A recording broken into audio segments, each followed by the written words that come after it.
Good morning, good afternoon, everyone. This is Jerry DiMaggio. I'll be serving as your moderator for today's Webinar Wednesday program, Modern Pavement Management with the United States Forest Service.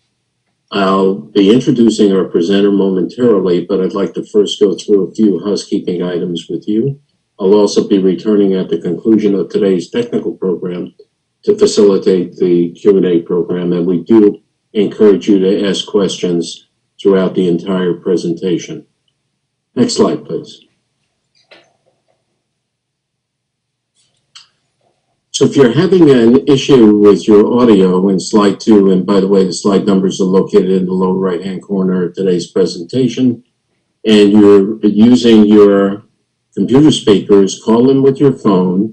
If that doesn't work and you continue to have audio problems or visual problems, please connect and send a chat to the host, and they'll do their very best to help you out and resolve those issues. Next slide, please.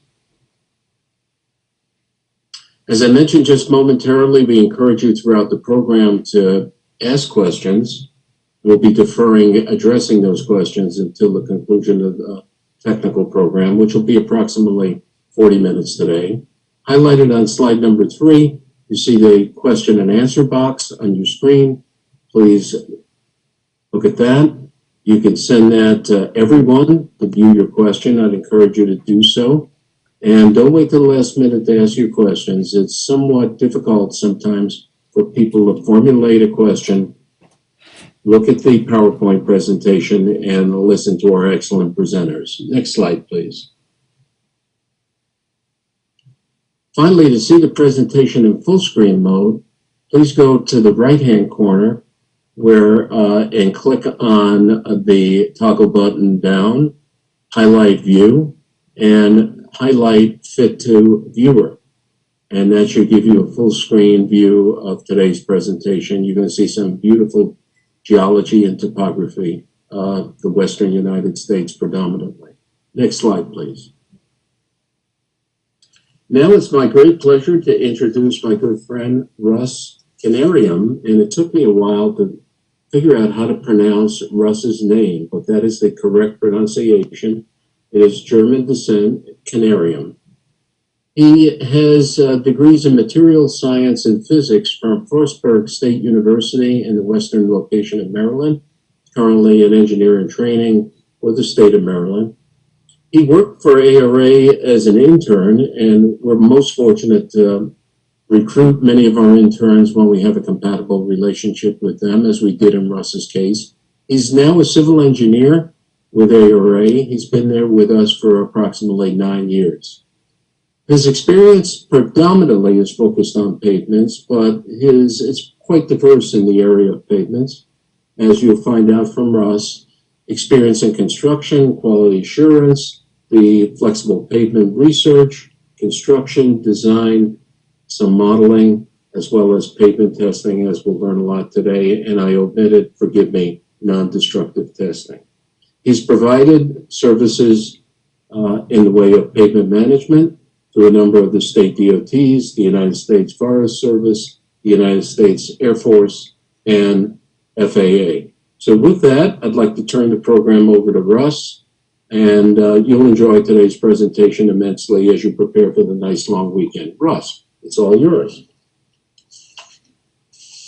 Thank you, Jerry, and welcome everyone to the June edition of ARA's Webinar Wednesdays. As Jerry mentioned, my name is Russell Canarium, and he did nail the pronunciation of my last name.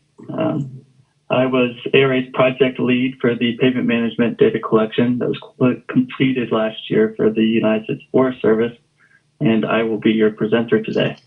In today's presentation, we will have a brief introduction to meet our team. We will discuss the fundamentals of pavement management and why it is important. We'll discuss details of the update that we provided with the United States Forest Service this previous year, not only what was accomplished by means of the data collection, but also what those results and applications of those data sets imply. And we'll wrap things up with a few conclusions and discuss what made this effort unique as compared to traditional data collection projects. So before we get started, I'd like to introduce our team that worked hand in hand throughout this project to really make it a success. ARA was the prime contractor for the data collection, responsible for collecting paved and unpaved data in the Pacific Northwest and Pacific Southwest regions for the United States Forest Service network.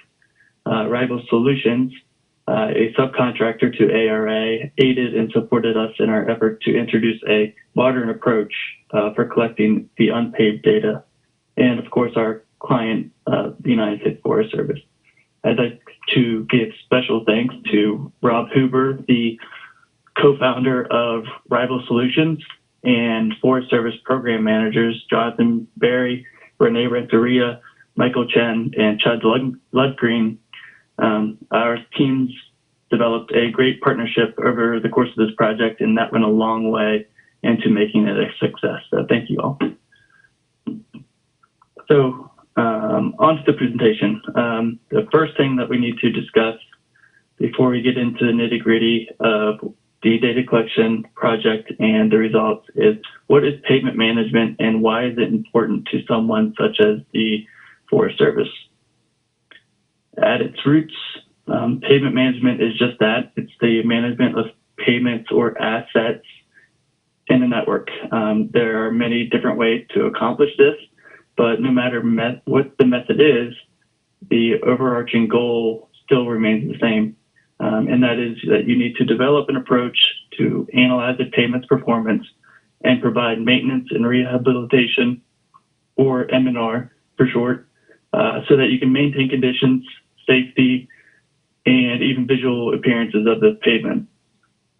Doing this in a fashion that optimizes your return on your investments is what really makes pavement management a necessity. Each network of pavements is different, and therefore pavement management programs change. Determining your problem and identifying a solution to that problem while factoring in your timeline and available budget leads you to a methodology for conducting a pavement management program. On airfields, structural integrity is monitored by the airfield and by the Federal Aviation Administration for that matter. And a pavement classification number is assigned to each section of pavement that tells the airport or the FAA what load or what aircraft the pavement can withstand. To get a data set like this and achieve this goal, you would use something like this, a heavyweight deflectometer, to make those calculations or collect that data and make those calculations. As Mateo discussed in his webinar just a few months ago, there's over 1.2 million weather-related car crashes per year, resulting in more than 410,000 injuries and 5,000 fatalities just in the United States. To help limit those situations, state departments often monitor the amount of friction on their roadways. To do that, they would use a device similar to this, a fixed wheel skid tester. Ride quality or smoothness data can be acquired by using something such as an inertial profiler, which is mounted here on the front of our digital survey vehicle, or a SurPro, more commonly used on airfields, to collect that data set. Another commonly used data set for pavement management includes the pavement distress evaluation, which can be used to monitor general structural integrity and performance of your pavement. This is commonly performed manually by walking the pavement and recording distresses by recording them in a notepad or on paper or tablet. Or it can be done by use of a digital survey vehicle such as this one, where a series of lasers and cameras and lasers capture the pavement distress, and then they are analyzed back in the office. Pavement distress data is also what the Forest Service uses for their pavement management program. Their program relies on collecting pavement distress data to help determine the road conditions, to plan M&R, and project funding requirements. More specifically, The Forest Service utilizes Pci and Pacer surveys. Pci stands for Pavement Condition Index survey, and Pacer stands for Pavement Surface Evaluation Rating. While Pci surveys are conducted on paved surfaces such as asphalt or concrete, Pacer surveys are conducted on unpaved surfaces such as gravel or native surfaces. But ultimately, they both follow the same methodology in that a distress is identified in the pavement, the severity of that distress is identified, the overall quantity is summed up, and then these factors come into some matrix that produces a overall condition rating so that maintenance can be applied at the appropriate time. For Pci surveys or paved surfaces, a pavement would begin its life with a perfect Pci of 100. And over the course of time, as it deteriorates, distresses occur, and a distress matrix such as this one, or a distress curve table, is used to subtract the overall distress impact from that pavement. So in this instance, if you had a distress such as a corner break for concrete, you had a medium severity at 10%, you would follow this curve, and that would be your deduct value. So approximately 18 points. So that pavement would receive now a Pci of 82. Similarly, for unpaved surfaces, Pacer is rated from a 0 to 4 or 0 to 5 rating based on the model or surface type that you're using. 5 or 4 being the highest rating and 1 being the lowest rating. Deduction curves have not yet been created for unpaved pavements. Therefore, deductions are really based on the distress impact to rideability or serviceability and depends on the rater's interpretation of the data.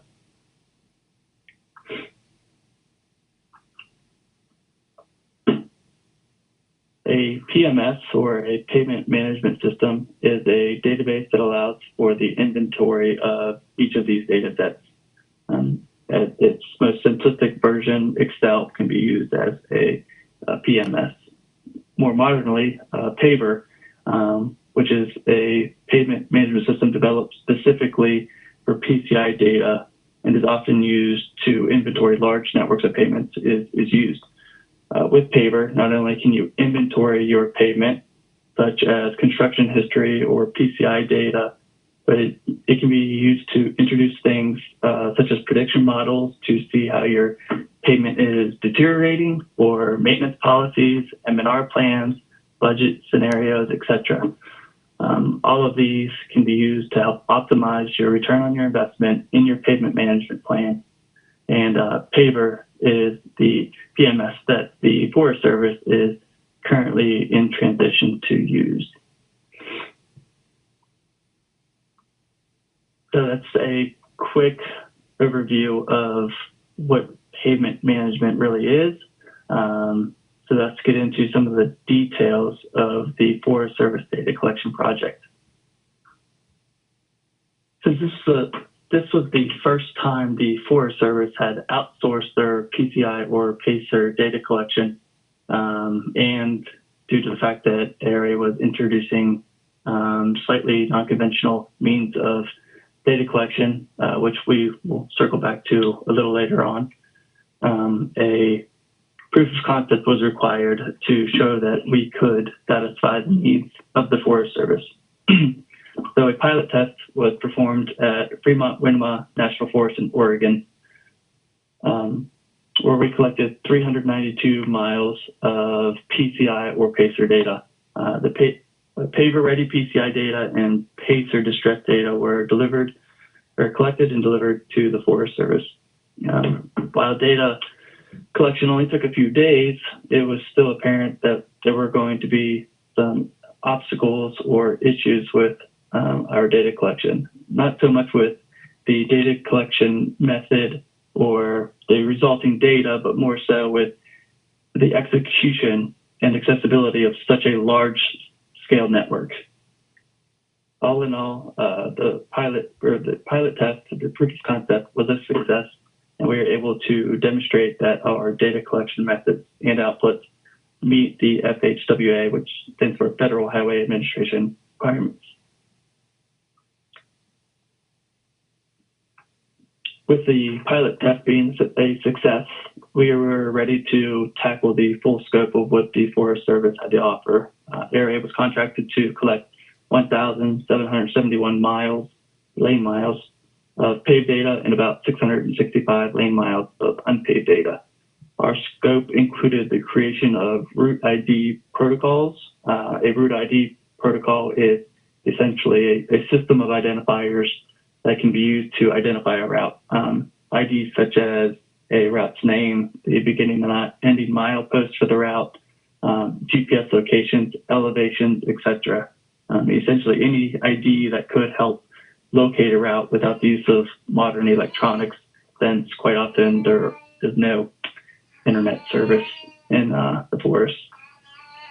Paved data was to include PCI distress data that was in a format that could easily be imported into the Forest Service new PMS paver, and samples were to be reported at least a rate of 4 samples per mile and a maximum of 10 samples per mile.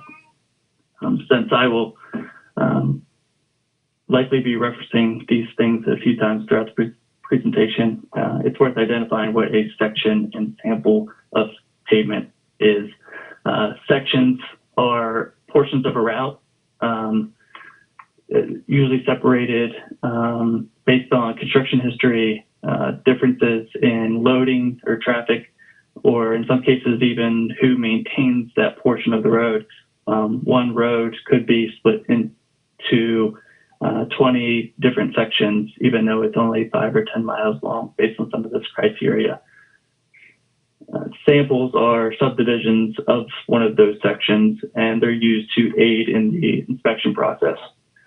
Since all of the paved surfaces that we collected data in this go around to the Forest Service were asphalt, samples were defined by the ASTM to be approximately 25,000 square feet, which led to about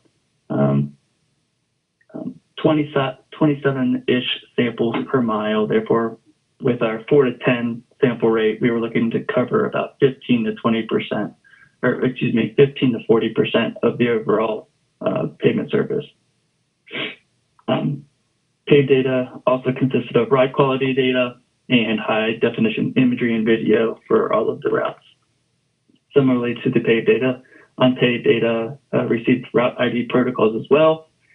Pacer ratings were to be collected and reported at a minimum of 1 rating per mile, and high definition imagery was also delivered. One clarity that came from the pilot test, as I kind of previously mentioned, was that there was going to be some challenges with collecting the data on such a large network and remote network. So planning and coordination were critical piece to this puzzle, to making this project successful. We began by creating the route ID protocols for each contracted section, which there were over 700 sections as a part of this data collection effort. We pulled the GIS information from the Federal Land Transportation Program network, and 21 unique identifiers pulled from the Forest Service Road Care database were applied to each of those sections. At which point we then got with Forest Service regional program managers and set up individual meetings with engineers and points of contacts from all 31 forests that we were contracted to collect data in.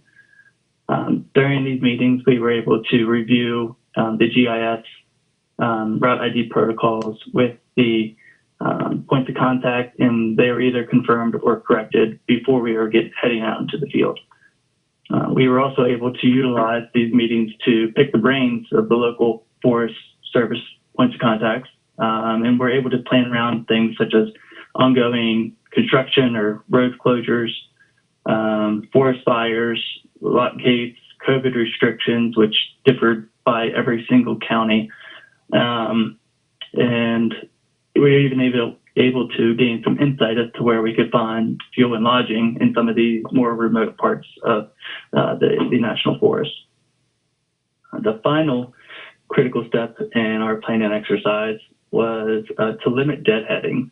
Deadheading is the time spent traveling between each route that you're contracted to collect on. It's not exactly billable, so finding the most efficient path to complete the data collection is very important. Google Maps doesn't exactly cut it whenever you're considering that we had over 1,500 data points to enter if you're just considering the beginning and ending mileposts of each route.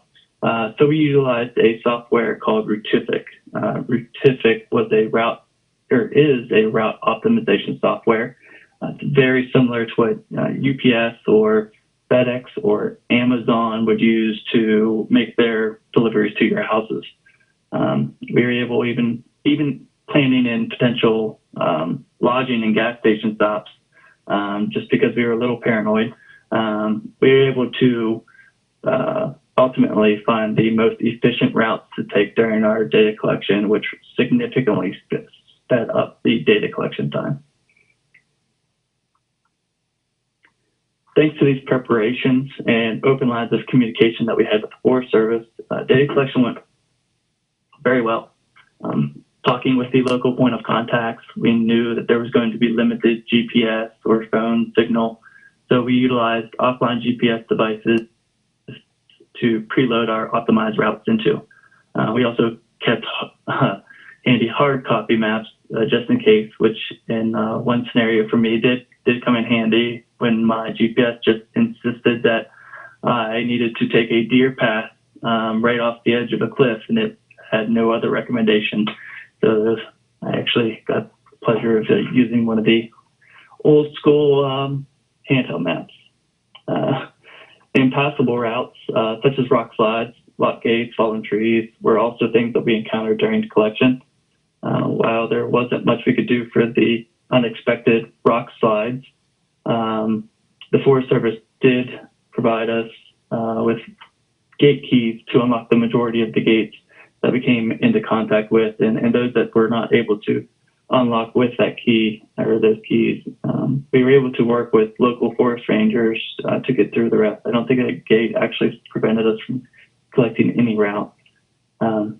Additionally, maybe not in the case that you see here, but in most instances where there were falling trees or debris, we were able to cut them up and tow them out of the way using our trucks. Safety measures, including PPE and first aid kits, fire extinguishers, and satellite messengers were also carried in case of emergency, but fortunately, they were never needed. Unfortunately, last year, the West Coast had a record number of forest fires, and actually you can see a little bit here, maybe in the background, where some of that might have been left over from years past. There was a record number of forest fires last year, so that did put a short break in our data collection, but we were able to work with the Forest Service to either relocate routes that had been too badly damaged or that were not accessible, or we were able to communicate with local points of contact to get back out there as soon as possible and complete our data collection. I'm pleased to say that besides the fires, we didn't have any major setbacks during our data collection, actually nothing even due to COVID. As paved data was collected, it was combined and compressed into general files called DAT files and stored locally to solid state drives or SSDs. We then shipped these SSDs to an area office due to their sheer size, the data size. We weren't able to send it via Wi-Fi, and the fact that there was limited internet access in the remote areas of California, Oregon, and Washington. Anyway, we shipped these drives to our office, at which point they were unpacked and each data set was run through its complementary software. After being processed, the data, we applied a spatial join to the data sets, linking the GIS from the collected data to the GIS inventory that was pulled from the FLTP network. This linked each data set back to its complementary routes and showed us exactly where each data set was collected.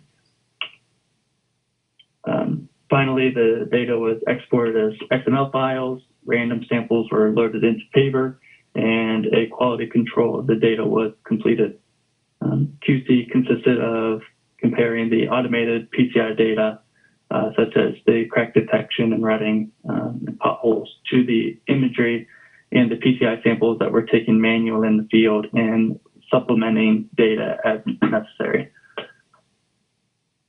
As for unpaid data, the unpaid data was relatively small in comparison with the paid data, in which case we were able to store all the data locally to the devices that we were using for the data collection, and then send that data to our server via Wi-Fi.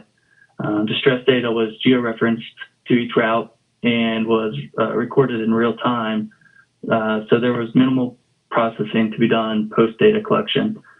However, we did still perform our quality control program on the data set via the imagery that was collected.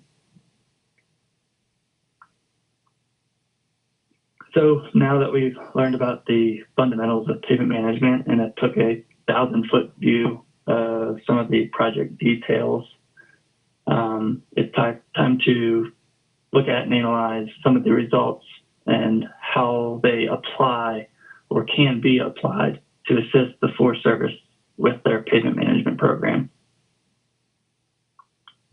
Our deliverables for the unpaved routes were Pacer data and forward-facing imagery.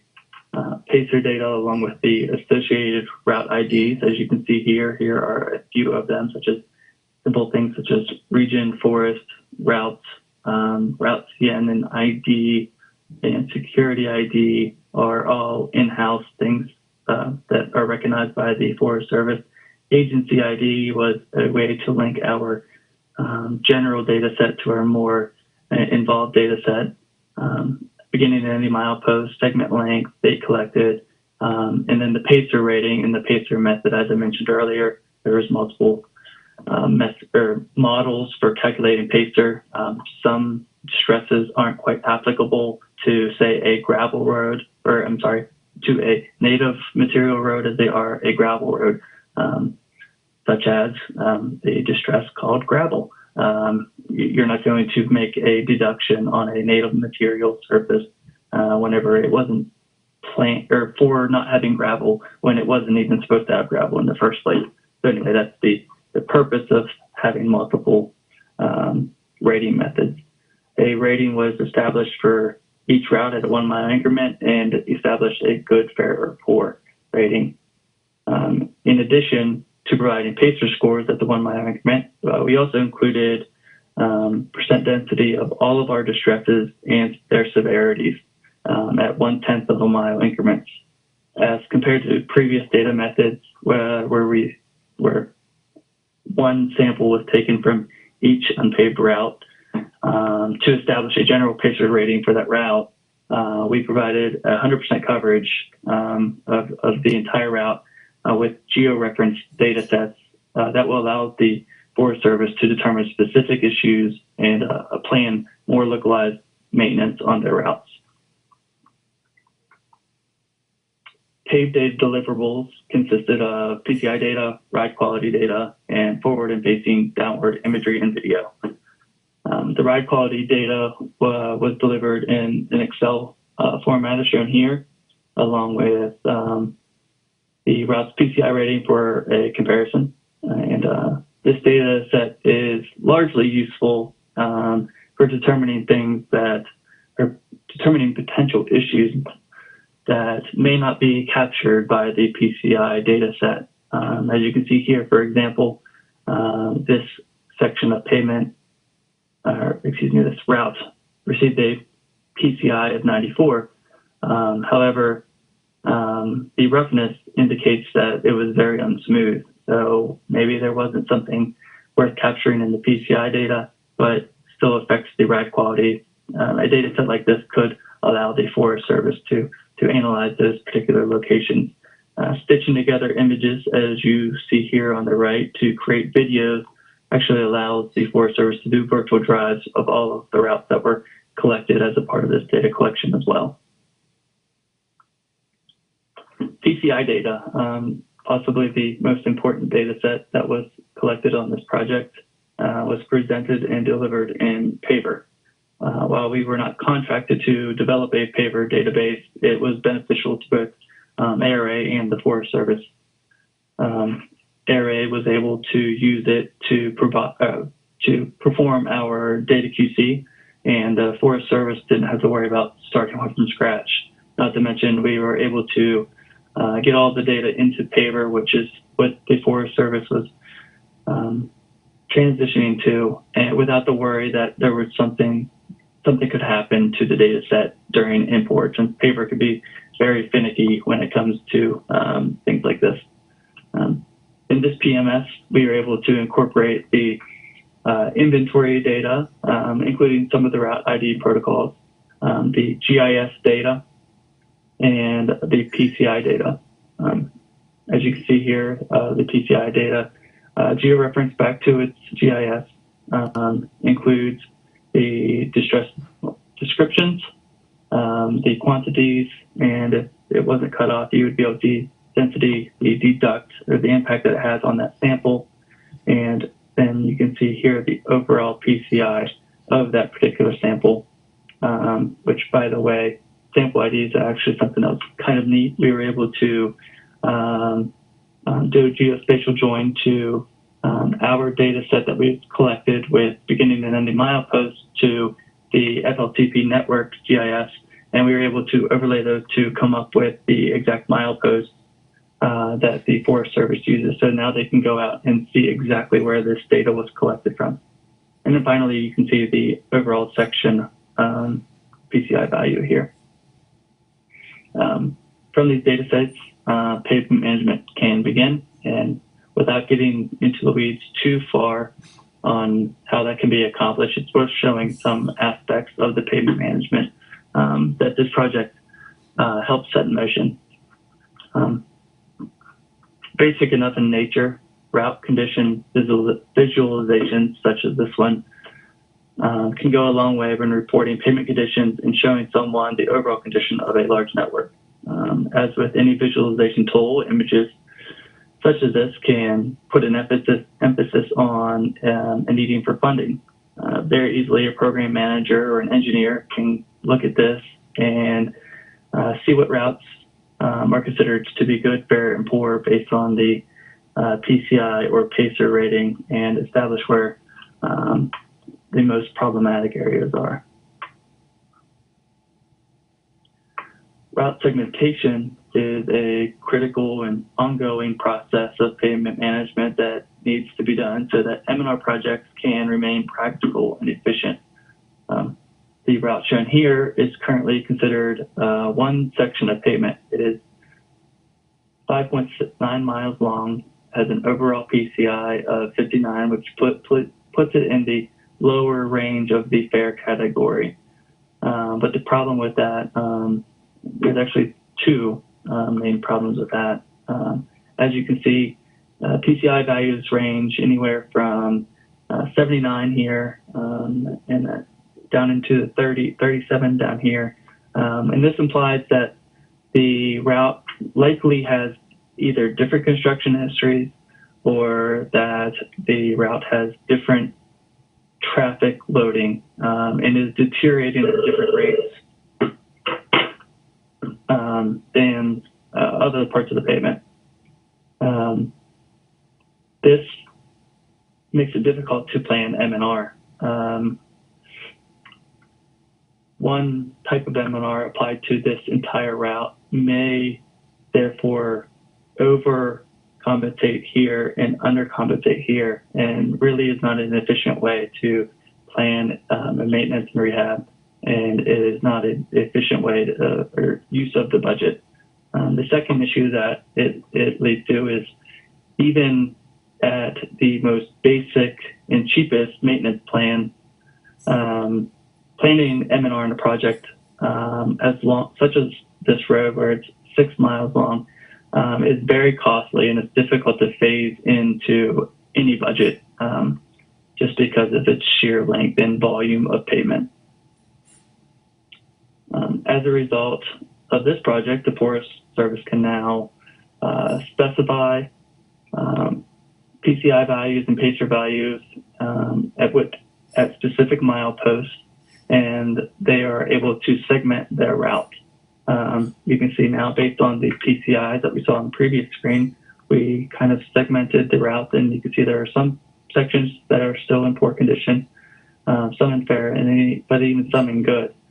This allows for the Forest Service to go in and make more accurate maintenance plans, and more specific types of maintenance can be applied to sections based on their Pci or even their individual distresses. And as a matter of fact, now we can even just from the get-go even fathom getting a route of this size into a budget scenario where we might take funding for multiple years. Engineers at the forest level can easily forecast areas of focus or even identify immediate concerns by reviewing condition projections that display the pavement's condition over time. Shown here is a snapshot from San Bernardino National Forest, where we can see the route name represented here as the branch ID. You can see there are multiple routes. In each route, we have a section. This particular route has one section, whereas you can see this route has been broken into 7 different sections. And you can see how those sections, first of all, their current Pci value, but then also how those pavements are going to perform over the course of time without any particular maintenance or rehab intervention. Sort of building on route segmentation, routes are grouped together in paver by what are known as family models. Family models are groups of pavements that are similar in terms of age, usage, the rate at which they're deteriorating, etc. Since funding is not unlimited, grouping sections into a family model helps to develop a more realistic plan for M&R. The M&R plan can be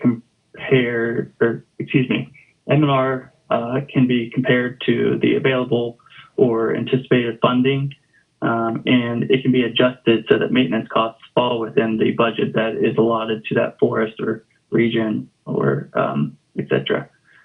Family models are actually very important to how paver addresses pavement management.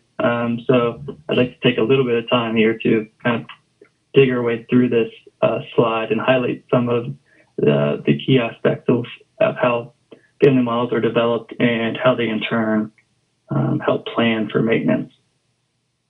Since pavements do not deteriorate at the same rate as one another, and as a matter of fact, they don't deteriorate at a linear rate either, deterioration rates need to be closely monitored to accurately project a pavement's performance over time. In a perfect world, we would use construction records, historic construction records, to simply look at the pavements, how old the pavement is, develop a linear or binomial deterioration rate curve to project the performance, the future performance of the pavement. But in most instances, that's not always the case, or that's not the case. Pavements can be 20, 30, 40, 50 years old, at which point construction records are lost, especially without a PMS such as paver. Keeping records in old Excel files or hard copy files, they have got lost over time. So a deterioration matrix, such as this one, can be used to back calculate and fill in some of that missing data. In this example, maintenance levels which is how well the route has been maintained over the course of time. Rank, which essentially represents the use of the pavement or how much traffic is experienced by that pavement. And then a elevation or a climate tool was also included in the development of a deterioration matrix. The elevation is relevant because weather is a huge impact on pavement. In this example, also again, just for showing or displaying, it wasn't actually used for anything by the Forest Service, but for presentation purposes, I assume that a elevation between 3,000 and 6,000 feet would receive the most amount of freeze thaw, especially in the mountains in the west. Having freeze thaw is one of the most detrimental aspects to a pavement site outside of loading. So that was one of the key factors for developing the deterioration matrix.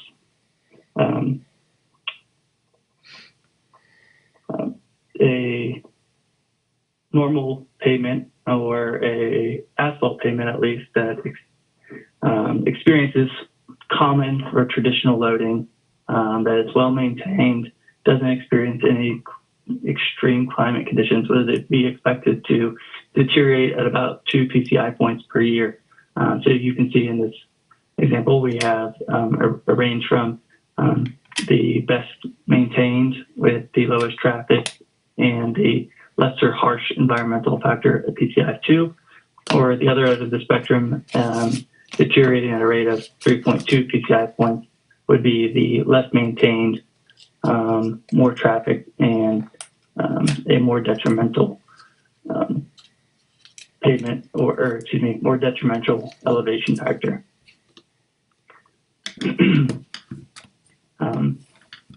Based on a pavement's age and deterioration rate, they can be grouped into family models.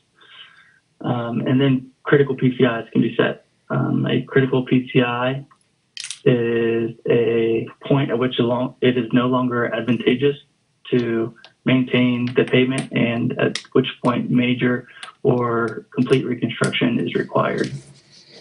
In this example, which is what was used for the budget scenarios that we'll see in the next slide, a critical PCI was set based on rank. A 65 critical PCI of 65 was set to arterial roads, 55 for collector, and 40 for local. Utilizing the family models and the critical PCIs, and as well as the MNR that is available to the forest in that particular region,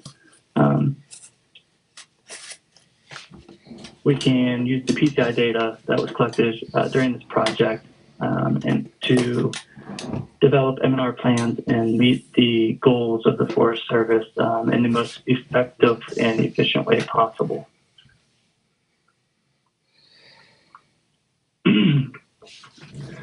Ultimately, whether it's at the national level, the regional level, or the forest level, funding needs to be allocated where it's needed the most, and budget scenarios are required to make that happen.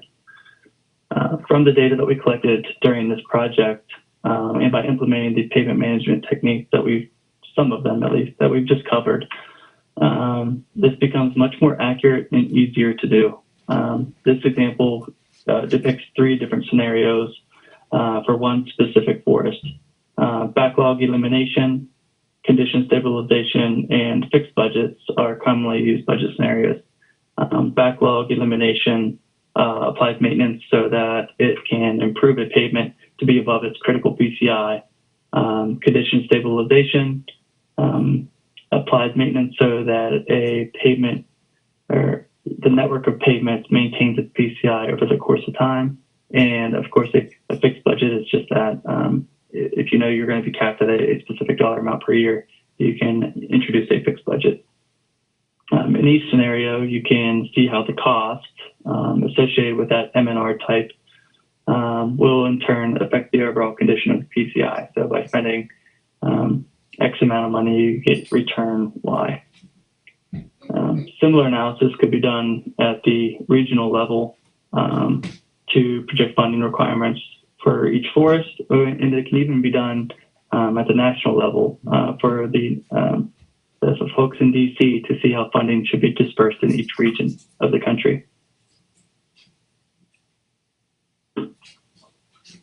Now that we've covered some of the fundamentals of pavement management, our effort in this data collection and the results and applications of that data, I'd like to quickly, if we're running out of time, quickly discuss what made this project really stand out and really the purpose of today's presentation. The Forest Service network of pavements consists of over 375,000 miles of pavements and is spread across the entire country. This is a map here of the routes that were collected as a part of this project. You can see quite literally that the routes go from Mexico all the way to Canada, the entire west coast of the United States. Historically, these Pci and Pacer surveys were conducted independently by each forest via foot-on-ground surveys. The problem with that is it's very time-consuming. It's difficult to replicate data or maintain data continuity between each forest, and it usually results in fairly low coverage of samples across an entire network.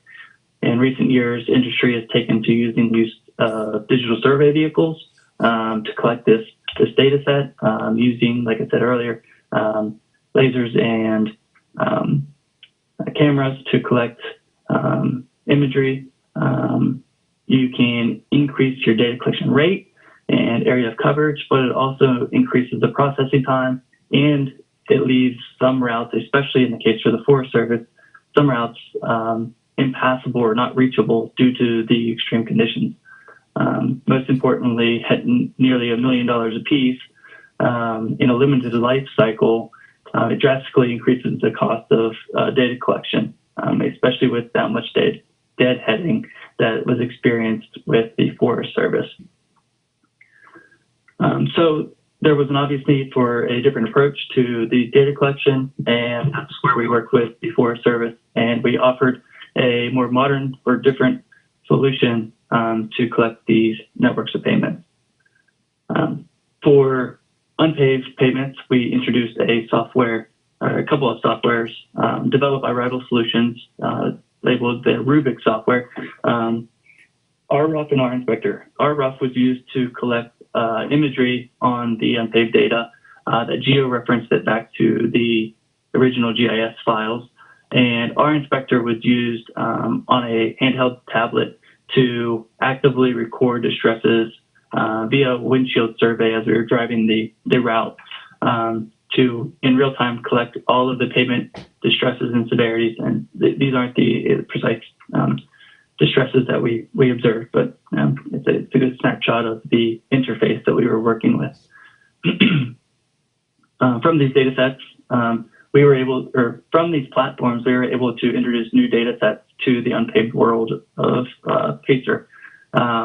Introducing 0.1 mile increments was something that had never been done before, and it really cost us no extra time. So it was a big addition to the data set.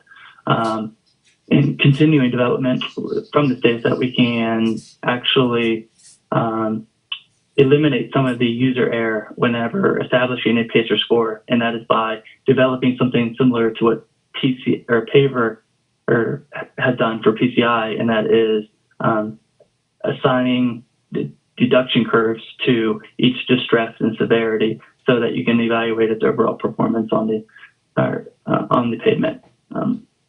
Again, wasn't used for this project, but a cool development that's on its way. For paved surfaces, ARA used our DSV Lite or PaVision equipment. PaVision is a system of components consisting of a onboard computer, a GPS antenna, a forward-facing camera, a downward-facing camera, a LiDAR puck, and an accelerometer.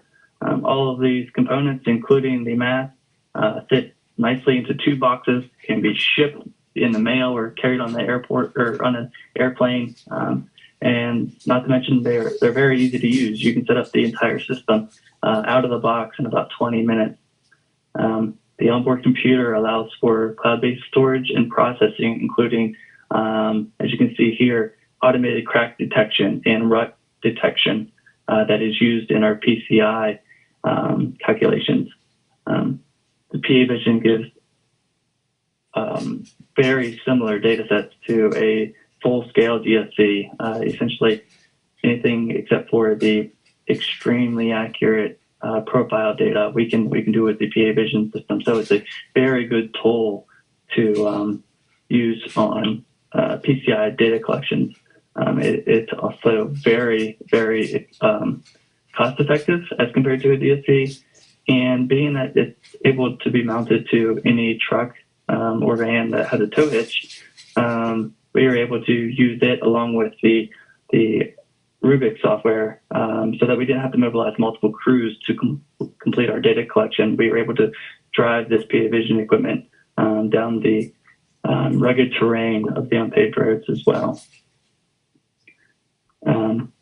A interesting or a cool under development still tool that is being created for PaVision is an interactive data center. While normal DSVs have something similar, they're not very user-friendly. You can rate pavements and that's about it. The PaVision data center allows for the import of all the GIS inventory, all the route ID protocols in the case of the Forest Service, the geo-referenced imagery, PCI data, and LiDAR data is all combined into one specific location that can be cross-referenced against each other, so that a engineer could go in and successfully cross-reference something such as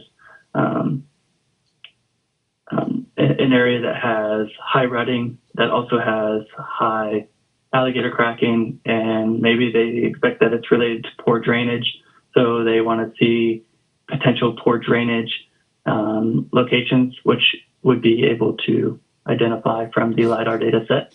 And the interactive data center would just show you those data sets. You could fly to them, do a virtual drive of that area to further identify if there was, in fact, a problem.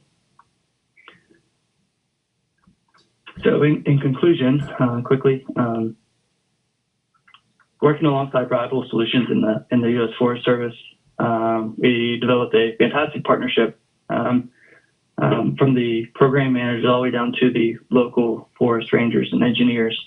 We were able to provide a modern means of data collection and provide the Forest Service with quality pavement management data to update their pavement management program.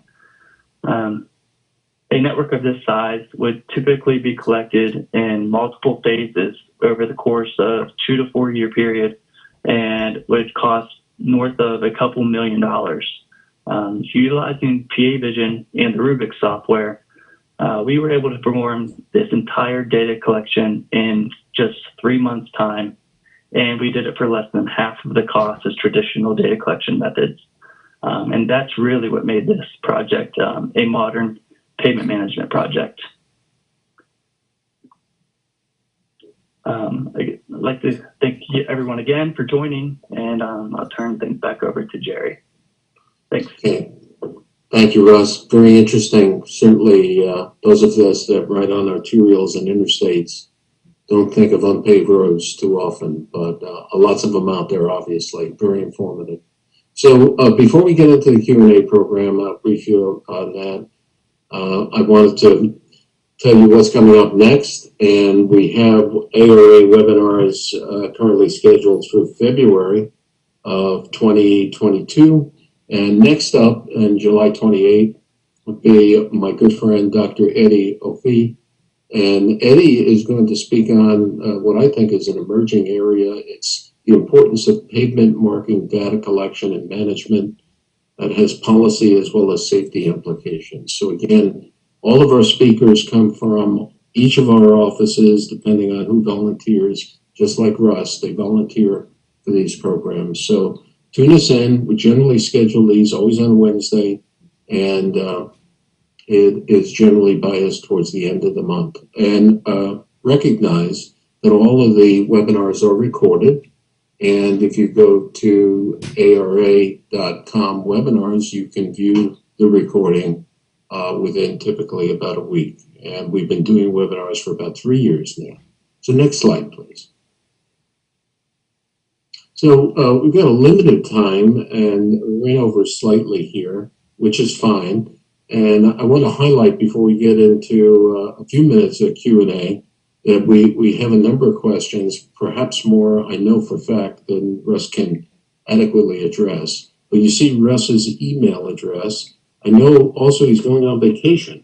So we encourage you to ask Russ your questions. We have all those questions, but there may be a slight delay while he enjoys himself. We're working quite hard on a variety of things. So the first question, Russ, is early in the presentation, you reference EIR, EIRI, and IRI, and the question is, what's the difference between those two, and is there a specific correlation between those two acronyms?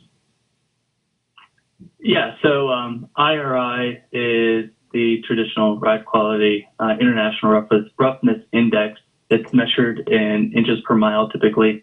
The E in front of it simply stands for estimated IRI. Established by technical manuals or an ASTM, IRI has different classifications. For the case of a digital survey vehicle, which is, you would use an IRI to maybe to add a pay factor or pay scale to a recently paved road. It's a very precise IRI, very precise system that calculates IRA, your ride quality data, based on the system of lasers, and then also it factors in the G-forces experienced by the vehicle, and by using an accelerometer, it can actually separate that data set out of the IRI. So long story short, you get a more accurate IRI with something like a DSP, which is really the main difference between a DSP and our DSP Lite, PaVision. We use just only an accelerometer that measures G-forces. It does give you a decent data set, especially, if you're not bouncing all over God's creation. It does give a good indicator of ride quality. It's just not proven to be used by technical manuals or for pay factors such as precise, data collection after construction. Okay, thank you. We do have a number of questions, actually, and we've captured all of those in the chat room, and Russ will be happy to respond to you all individually. But we have to move on. We've only got 2 minutes left. We want to be respectful of everybody's time. Can you please go to the next slide? So those of you who joined us before, and I know we have a groupie following, so to speak, and we really sincerely appreciate that, sharing all this professional information with everyone across the country. So all webinars participants who have joined us for the entire hour will receive a 1 hour of professional development certificate and a copy, a PDF file of today's presentation, and allow us about 2 weeks before you receive your certificate. If after 2 weeks you haven't heard from us and you joined for the full hour, feel free to reach out to us if you have any questions or any follow-up issues. Next slide, please. ARA is a wonderful company. All of our presenters are ARA employees. I am, in fact, an ARA employee. I work out of our Rehoboth Beach, Delaware office. They come from our Canadian offices and all of our offices around the country. We're always looking for great people because ARA is a wonderful company. Our motto is fun and science. for profit, or excuse me, science and engineering for fun and profit. A little tongue-tied there. Apologize for that. So if you're interested, and everybody is looking for good people these days, we recognize it's a tight market. Please send a brief resume and your contact information to the address that you see on this particular slide. And I just want to wish everybody a happy 4th of July week or extended weekend. God bless you all. And thank you, Russ, again for today's presentation.